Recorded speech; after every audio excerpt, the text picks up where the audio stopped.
វាប្រើសិតអី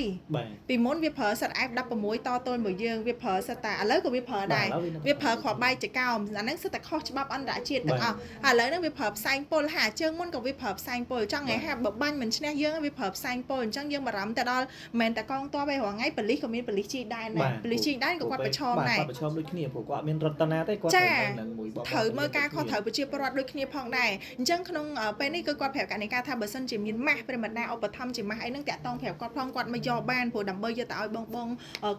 បងខាងកម្លាំងរបស់ពួកគាត់ខាងប៉ូលីសប៉ូលីសជាដែនព្រោះវាបាញ់ផ្សែងពុលមកតែអាសៀមឈានពេលនេះវាប្រកែកឆ្លើយថាវាសុំថ្កោលទោសយើងវិញវាថាយើងហ្នឹងបើរដ្ឋព័ត៌មានថាវាហ្នឹងគឺបាញ់ផ្សែងពុលទៅវិញវាមានបានបាញ់ផ្សែងពុលទេវាឆ្លើយថាអញ្ចឹងណាប្រិមត្តនេះស្ដាប់ចាអញ្ចឹងសួរវាថាចុះអាយន្តហោះដែលបាញ់ផ្សែងមកហ្នឹងអាហ្នឹងស្អីគេ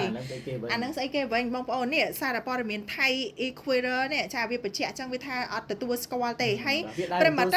អានេះគឺជាភ័ស្តុតាងច្បាស់តែម្ដងបងចាំជួយដាក់រូបអូអត់ឡាយហងចានេះជាភ័ស្តុតាងច្បាស់តែម្ដងថាពួកវាមានផែនទីយើងច្បាស់ហ្មងប្រិមត្តនេះស្ដាប់នេះហើយវា note គោលដៅទៀតឃើញអត់បាទវា note ហើយវាស្គាល់កន្លែងទាំងអស់គឺបានន័យថាវាមានដ្រូនវាបង្ហោះរាល់ថ្ងៃហ្នឹងគឺអីដែលបងកងទ័ពយើងប្រាប់ហ្នឹងគឺអត់ខុសមែនគឺវាបង្ហោះដ្រូនឡើងស្គាល់គោលដៅភូមិសាស្ត្រយើងអស់រលីងឃើញទេប្រហែលសារព័ត៌មានវាហេតុអីមានអាដ្រូនពីលើអាកាសទាំងអស់ហើយដ្រូនវាហោះចូលដីយើងចាហើយដ្រូនពីលើអាកាសទាំងអស់នេះប្រាវិហារនេះនៅចំណុចនេះចំណុចអី civil ឬក៏មិន civil តាហ៊ានឬមិនតាហ៊ានអីវាសិតតែស្គាល់ទាំងអស់នេះឃើញអត់នេះប្រិមត្តនេះស្ដាប់មើលអញ្ចឹងបានន័យថាអាកពូជសៀមនេះវាមុនធ្វើអីវារៀបចំឲ្យទាំងអស់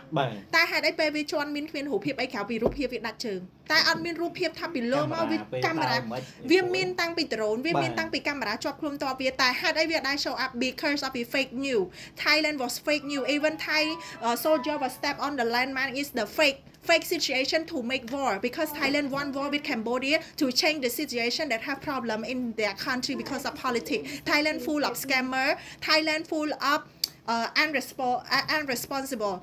Especially their prime minister don't know how to solve the problem when the people face the flood. in ហាត់យ៉ៃ you know ចា breaking news ប្រិមត្តសាប់យកធាតុថៃបាញ់សម្រុកខ្លាំងច្រកអូស្មាច់ហើយនឹងខ្លោងឆេះការ៉ាសាំង PTT ឃើញទេចាយើងចែកចោលទៅ PTT យើងថាបោះវាតែចុងក្រោយវាបាញ់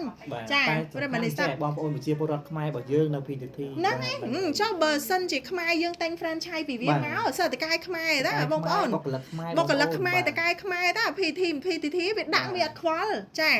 អញ្ចឹងនេះវាបាញ់ចូលប្រិមត្តសាប់ឥឡូវនេះខ្ញុំសួរតាមត្រង់ប្រិមត្តជួយកាត់កណិការមើលប្រហែលមកសម្បត្តិ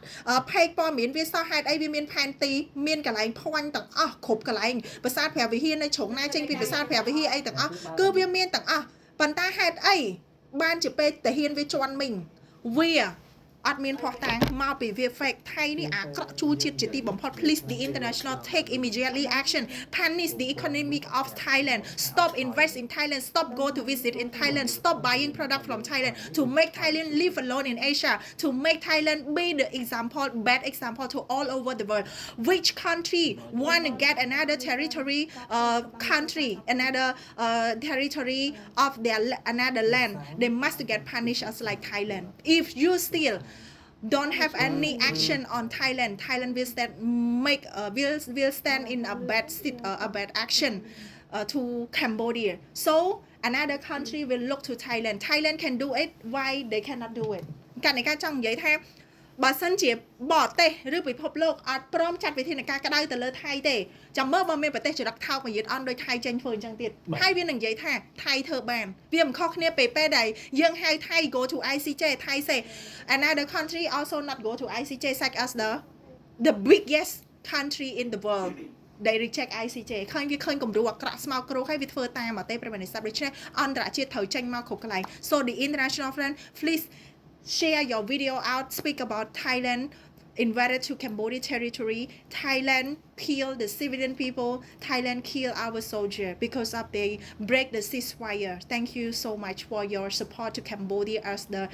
nation as the country that love peace the real country that love peace and act for peace not like Thailand speak that they love peace but their action is not love peace they are making war day by day